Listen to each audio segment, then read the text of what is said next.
Hi everyone, welcome to Joe and Kit's cooking show. It's not a cooking show. What it is we are making all the recipes in Kit's cooking studio book. And I'll get back to this in a second, but first of all, I want to tell you a little bit about what we're wearing today. So you can see Kit has a really cute hoodie on here and an apron. And I have a similar hoodie. Hold on, let me turn the camera around. I attempted to match us, but mine is slightly different. Hers is a darker red, but it doesn't matter.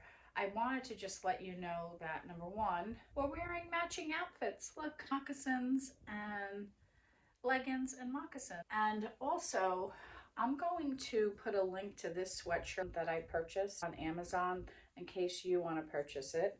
And if you use my link, I'll get a small commission, which is appreciated. And I'm also going to link you to this graphic that I found on the internet as well. And if you have a Cricut, or maybe there's other machines, I don't really know, but I have a Cricut, and this is an SVG file. So what I did is I uploaded it, and before you know it, I went a little crazy. I got a sweatshirt. I have more sweatshirts. We both have aprons. Kit has a sweatshirt, so you could make it yourself. And now we have our matching aprons on. So just a couple of things before we jump into the recipe. The bread I'm using is from Whole Foods, and I mentioned this in my recent Let's Chat video. It's a full loaf of bread. It's not sliced, and I like the idea that you can slice it to whatever thickness you want for your pieces of bread. One more housekeeping matter here is this little pot, and I used this in my last chili video, and Patty wanted to know where I purchased it. Well, I got it at either Home Goods, TJ Maxx, or Marshall's, and I believe it was $5, and it fits so nicely on Kit's stove. And if you remember from the video, Kit made chili too.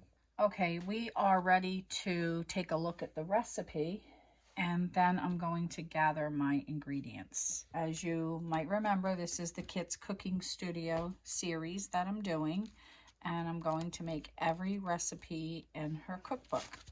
And when I get finished with this one, I'm going to go through Julie, Molly, Felicity, and Samantha's cooking studio books as well. I don't know what order, but that's what I'm going to do. If you have a preference on the next book I should tackle out of Julie, Molly's, Felicity, and Samantha's, let me know below in the comments. So we don't need to go through every single thing. We already did these pages, and we are moving on. And this was last weekend's recipe, and now we're up to bread pudding.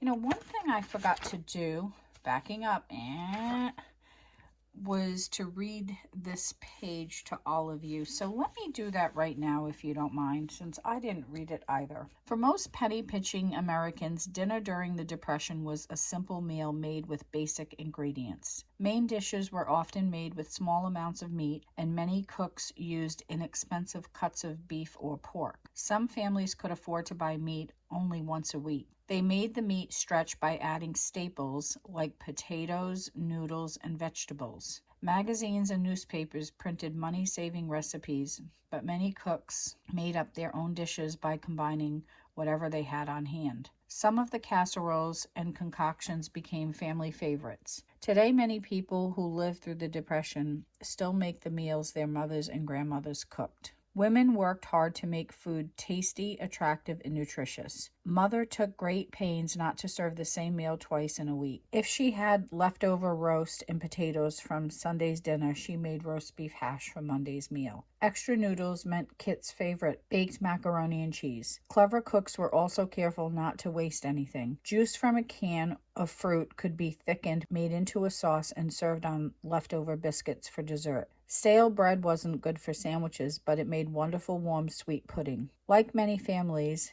the Kitteridges learned that saving money didn't have to mean sacrificing taste. Had I read this when I did the chili, it would have explained the spaghetti.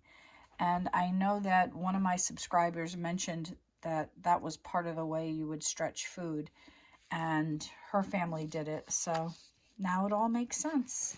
And this was the last recipe we did. And this week we're going to do the bread pudding.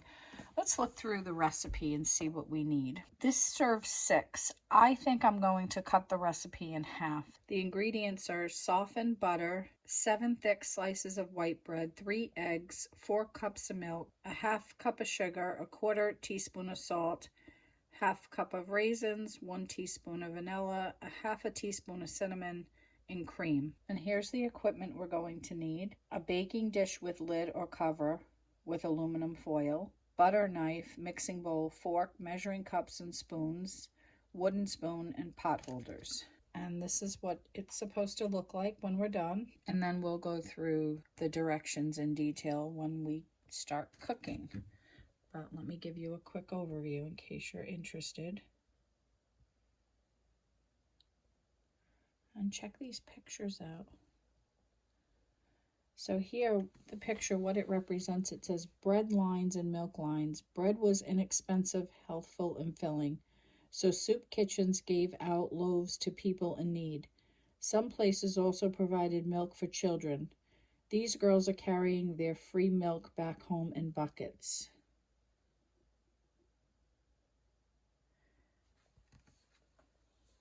I'm going to gather up my ingredients and I'll be right back. Okay, everything is measured out. Here's my, oh wait, first of all, I'm not going to separate the recipe in half because it's too complicated. And I have a whole loaf of bread and I got 7 slices of bread. Well, I took the ends out. I'll make these into toast for myself. I got 7 slices of bread. And this is everything else. And Kit, you need to get to cooking over here. We don't have any bread for you. Maybe I should go get the bread from the bakery that I unboxed yesterday. Let me get the camera set up and out of my hand so that we can get things started. Okay, I am back. The first step of the recipe is to preheat the oven to 325, grease the baking dish with butter, and set it aside. Well, here's the dish I'm going to use. Well, it's a baking pan. This is the way I grease my pans. I am not doing it the old-fashioned way. So we're going to grease the pan.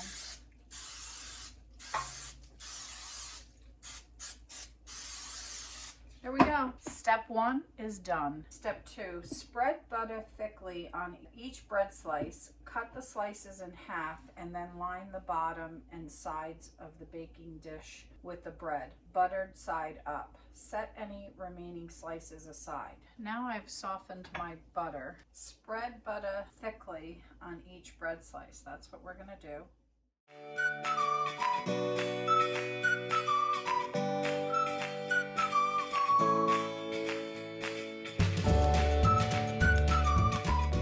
Okay, we are done with the butter. Cut the slices in half and then line the bottom and sides of the baking dish with the bread.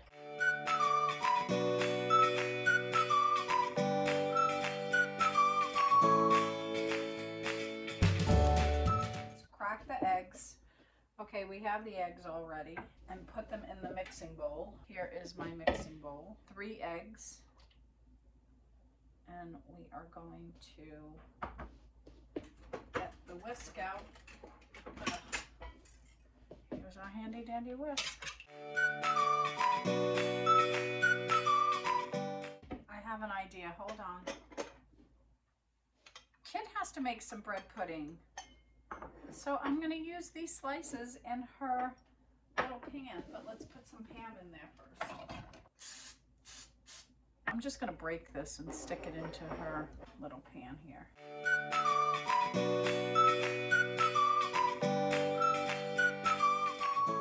Add the milk, sugar, salt, raisins, vanilla, and cinnamon to the bowl. Little milk, 4 cups of milk.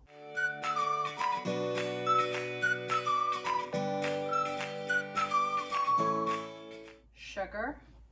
Let's put the sugar in. Sugar, salt. our salt, raisins,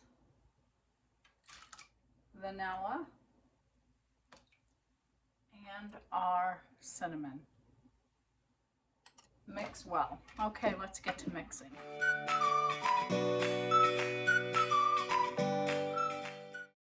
I think it's pretty mixed. It says pour the mixture over the bread. So let's put the mixture over Kit's first. I'm going to just use one of these bowls and take some out. Okay, so we have Kit's bread pudding, and now we're going to pour this over ours. Wow, it's like bread pudding soup, right?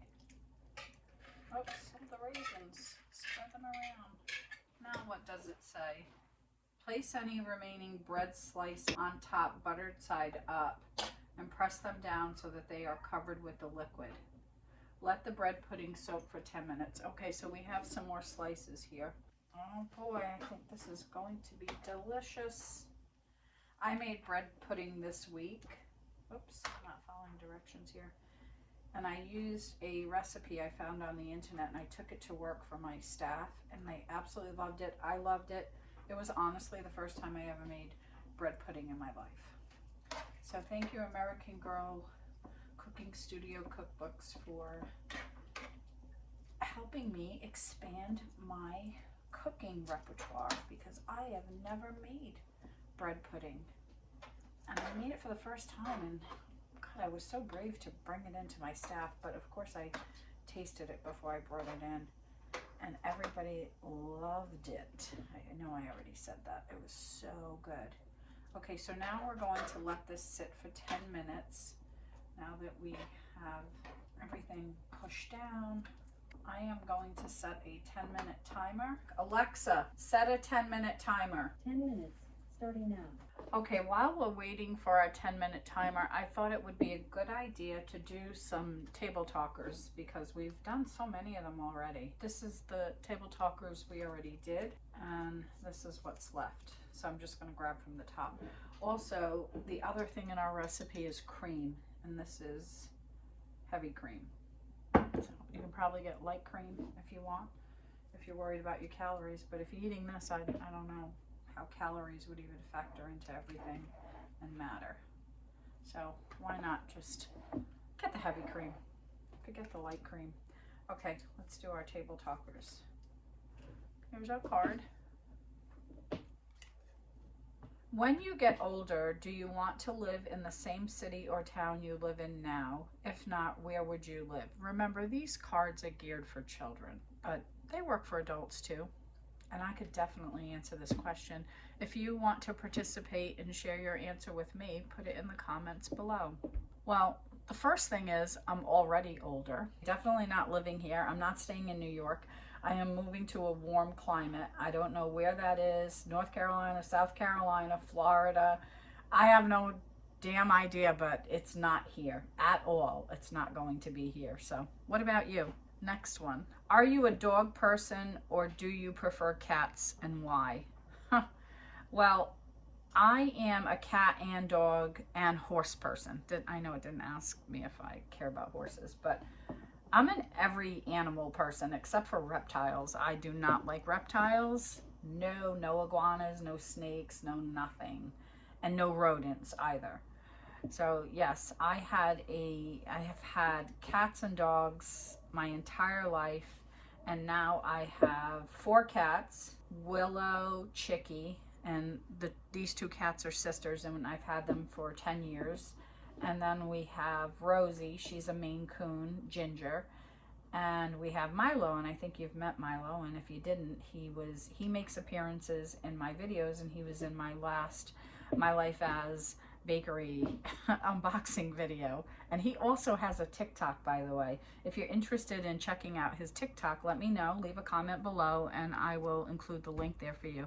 It's not it doesn't have that many videos, but the videos that are there are pretty funny, so you can experience Milo in his world if you want to get his TikTok. So yeah, so I don't have a preference over cats, dogs, horses, whatever, and no explanation for that. I love them all. How about you? Answer the question below. Let's do one more since the timer is still on. You have great news. Who is the first person you want to tell and why? Can you see that? Well, me, it would be my best friend Nakama. We tell each other everything. Every single thing. We talk pretty much every day. Alexa, stop. There's our 10 minutes. Alexa said the time is up and we are going to get back to our bread pudding, and I'm we not have... quite sure how to help you with that. Yes, Alexa, I understand. A lot of people can't help me with the things I need help with. Anyway, so we have 6 more table talkers to go, and these are done. Wow, it's so heavy. Oof, this is heavy. Cover the dish and bake the pudding for 30 minutes. With an adult's help, uncover the dish, bake it for another 30 minutes. Okay, so that's that step. So we're gonna get this and this one in the oven. We're gonna cover it and bake it for 30 minutes and then uncover it and bake it for another 30 minutes. So I will be right back for you, and for me, I'll be back in an hour. Wow, look at this. We have 17 minutes left, and this is what it looks like. So here it is. This one's hanging all over the side. Let's get back in there. It's really soft. I guess it's supposed to be pudding, right? I think Kit is very happy with her bread pudding. What do you think, Kit? I think you need an oven mitt before you touch that hot pan. Good job. I think she's pleased with herself. You did a good job. And look at mine. Oh, let's get ready for a taste test. Okay, it's judgment time. Let me take a piece of this out and put it in my plate.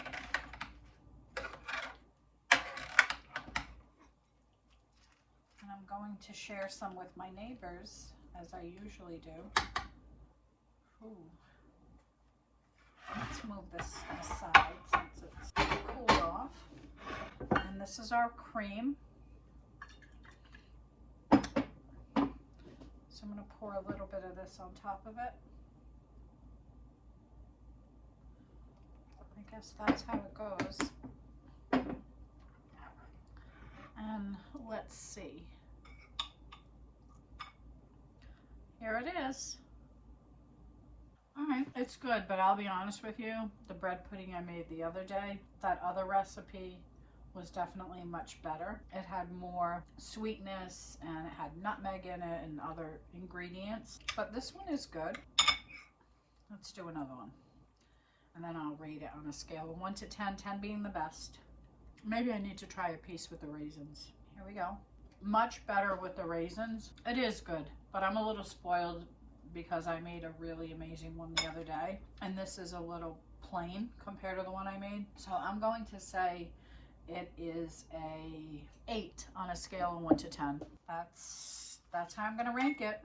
Okay, I'm gonna finish this up, share some with my neighbors. I hope you enjoyed the Cooking and Kit show and doing our bread pudding today. And come back again next time for, let me give you a little preview. What's next? Baked macaroni and cheese. Ooh, that looks good. Well, it's definitely not the Kraft version. So there's a little something to say here, but I'll read that to you next time. But we're gonna come back again and do baked macaroni and cheese. On that note, take care everyone and have a wonderful day, and I'll be back again real soon with another video for you. Bye.